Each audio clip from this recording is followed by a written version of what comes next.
Pemirsa, pasca bentrokan di Kota Bitung, Polda Sulawesi Utara dan Forum Kerukunan Umat Beragama Sulut menggelar doa bersama lintas agama di Taman Berkat, Kota Manado.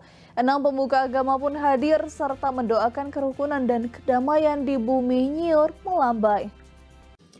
Pemuka agama Kristen Protestan, Muslim, Katolik, Buddha, Hindu, dan Konghucu bersama berbagai elemen masyarakat menaikkan doa bersama di Taman Berkat Selasa 28 November 2023.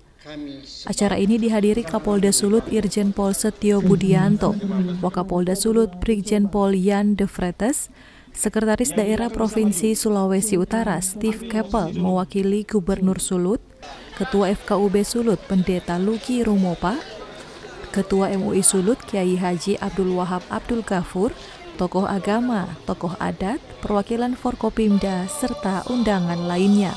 Baik Bapak Ibu adik-adik sekalian, kita hadir pada kesempatan sore ini bukan hanya sebagai warga masyarakat Sulawesi Utara, tapi menjadi bagian daripada keluarga besar masyarakat Sulawesi Utara. Saya yakin bahwa antar kita semuanya ya meskipun berbeda tapi merasakan keindahan, kerukunan, kebersamaan selama berada di lingkungan Provinsi Sulawesi Utara atau di kabupaten kotanya masing-masing. Ya, ini menjadi sebuah tanda bahwa sebenarnya kerukunan, kebersamaan, dan kesatuan adalah sebuah wadah yang sangat indah.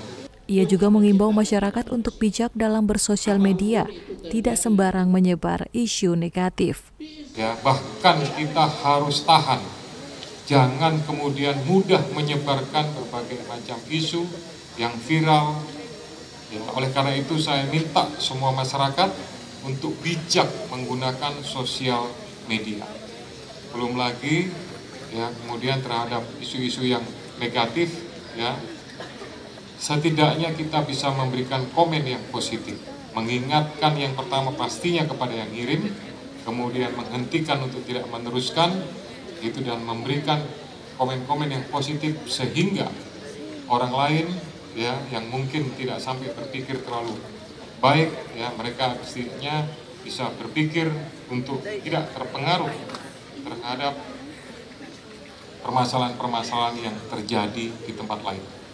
Sebelumnya, Kapolda Sulut menjelaskan bahwa sudah diadakan deklarasi damai di Kota Bitung antar dua kelompok yang bertikai dan situasi sudah kembali aman dan kondusif.